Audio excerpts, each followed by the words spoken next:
thanks to the Forum 6 Tamworth and Wagga Wagga and the Odeon 5 Orange. It's the Talkin Flickster podcast with JT and Grant Lee. Hello. Yeah, this is our Talkin Flickster episode of Talkin Flicks. One guy who loves Talkin Flicks. He has for many, many years. It's Grant Lee. And he's here. Hello, Mr. Lee. Great to have you again on Friday. Oh, thank you so much, JT. So good to be here with you as well. Thank you for being here. Can you believe it? We're into our third year. It's crazy. Well, it's a third year in the podcast, but technically... Yeah. Oh, technically, yeah. Is it 12 years? It's a long 10 time. years? It's a 11 bloody years? long time, yeah. I mean, some people don't even stay married this long.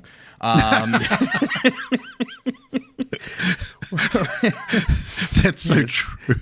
I hear you. Yeah.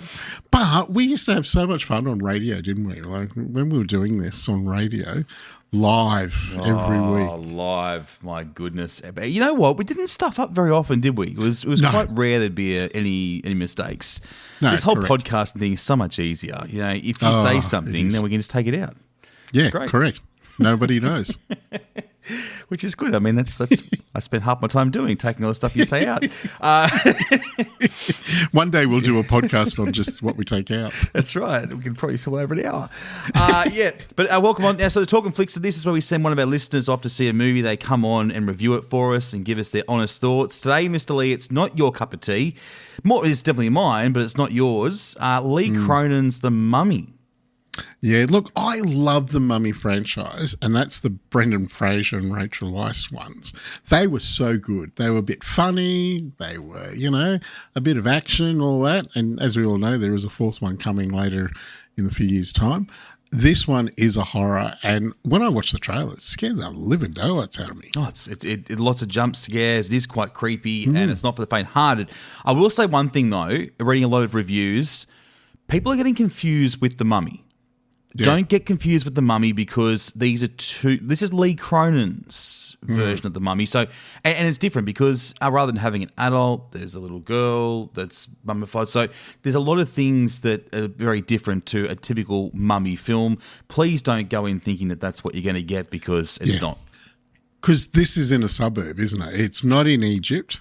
It's in a suburb, in a house most of the time. Well, it is in Egypt. Well, it starts in Egypt, and then it moves to Albuquerque, and which we'll get into. There's a whole lot to unpack in this one, but I did go and see it. I went and saw it, and I thought it was quite good. So I will definitely and I go into these movies not knowing what to think because I don't do mummy, zombie, demon type movies. That's not me. I do, me, Mr. I do action and thriller and rom-coms, drama, and those kinds of movies. And I do love horror. I love horror like slasher-type films, Scream, and things like that. So this is not usually typically me, but I had to go and see it because it did look good, and the trailer sounded amazing too. Should we have a listen? Let's do it. Then we'll introduce our Flickster. Our daughter's been missing for 8 years. What was she doing? In a 3,000-year-old sarcophagus.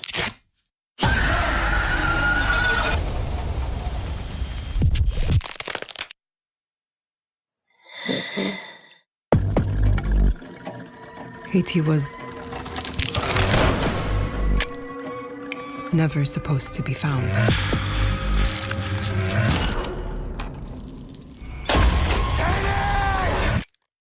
She was meant to stay buried.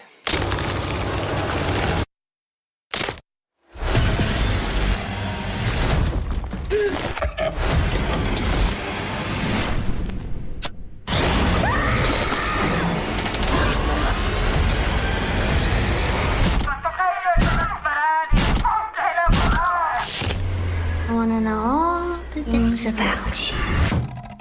Like what? Like how your little piggies taste.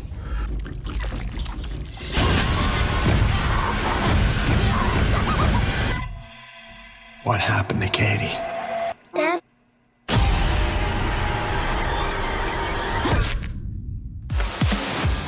Oh, yeah, that is Lee Cronin's The Mummy, and to tell us all about it, it is our Talkin Flickster for this week. Please welcome to Talkin Flicks, Andrew.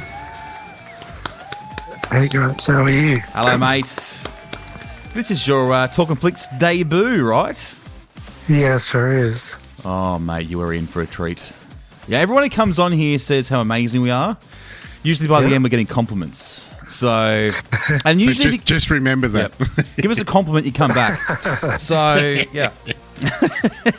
No bribery at all. Not at all. How are you, mate? You're a movie buff, I believe. You love going along to the cinemas and seeing what's out? Yeah, no, I sure do.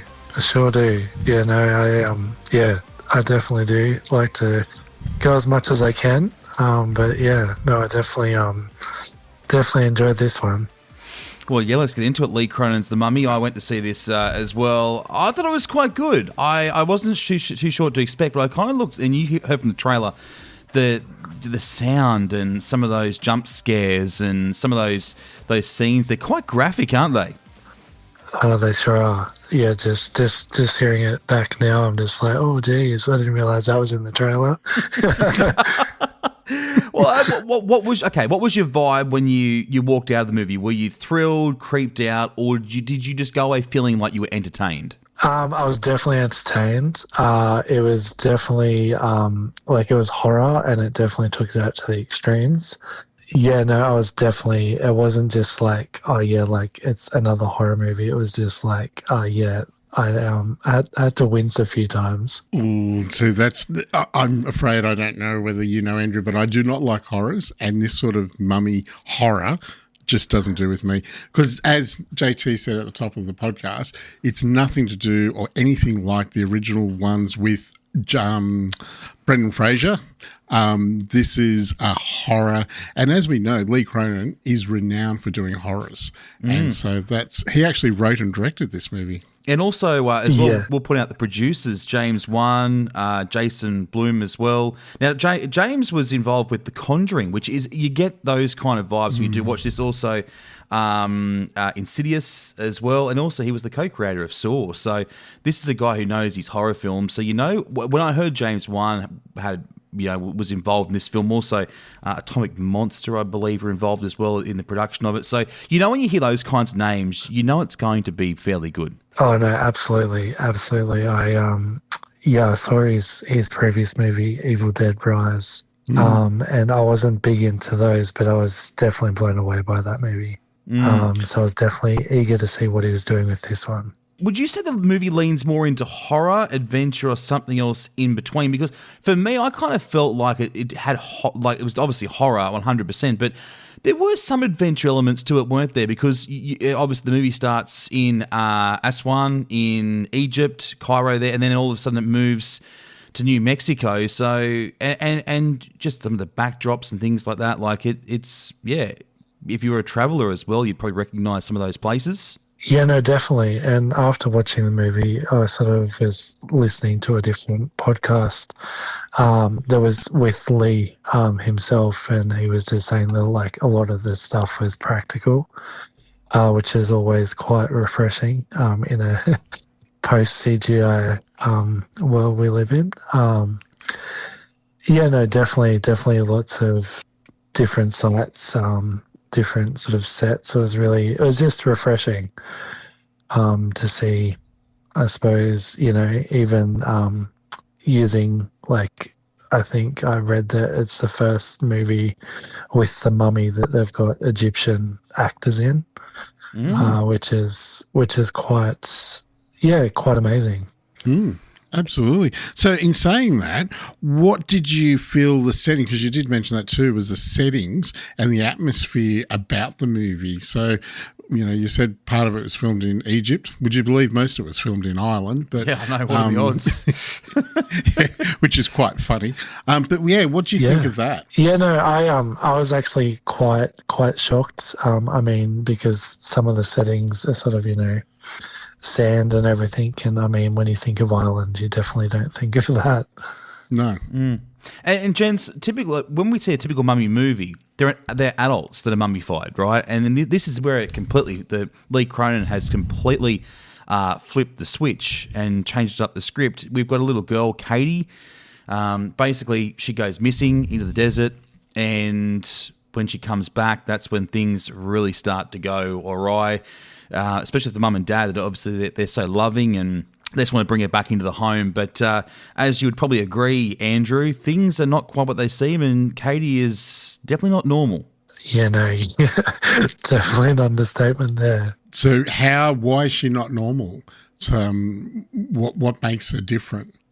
Just the appearance and general, things quite aren't right when she's brought back into the family home, and the impact it has on the siblings, but also the parent and the grandparents. And how about some of those scenes where she's sitting in the wheelchair and the mum's clipping the toenails? Because obviously, she's a mummy, so over time, when you've been boxed up like that, and it was 8 years that this had gone on for, so obviously she hasn't been exposed to light and things like that, so the skin complexity was very different, but the nails, and she's cutting the nails, and the graphicness of what happens next was not very nice, was it? Yeah, I definitely was holding my breath during that scene.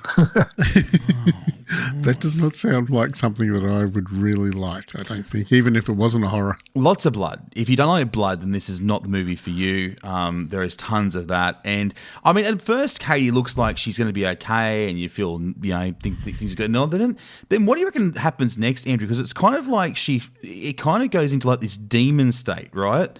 What she turns into, which is, so to me, it was kind of like, I don't know whether I've seen a mummy movie like that before.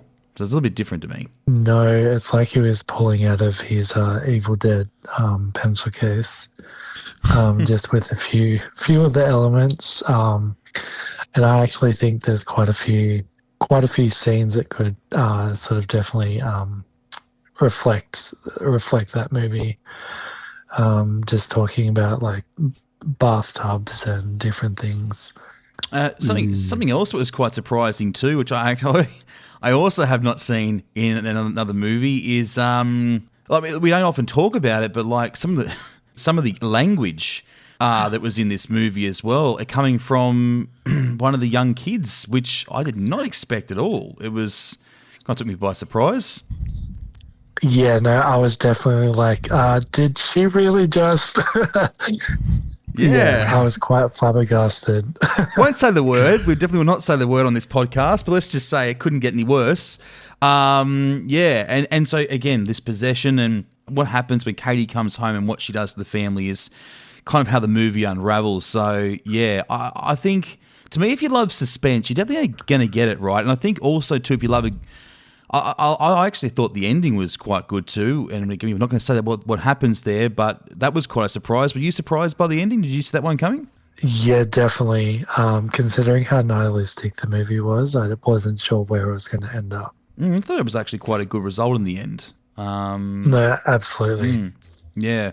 This is one, I think, if you love your mummy movies, and if you love like demons and things like that, I think you definitely enjoy this. But those types of movies where there's those that are possessed, I think this is the kind of movie you really like, the Insidious and things like that. I think the Conjuring. I think you really enjoy this. Would you agree? Absolutely. It's definitely not a gateway horror. It's definitely for those seasoned horror fans, I think, which is quite refreshing because there's a lot of gateway horror out there now. Ooh, okay, here's a question for both of you. Was there any parts, without spoilers, that really scared the both of you? Like, did you just go and take a big deep breath and think, oh, wow, that was scary? Yeah, there was definitely scenes where I was sort of like not closing my eyes, but definitely just holding my breath going like, what is going to happen here?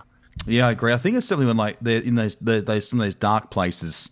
I reckon even from the get-go, you're getting a jump scare within the first 5 minutes of the movie pretty much when they're in that little pyramid section, and that's kind of where things really unearthed. So it doesn't take long before we start to see people dropping like flies.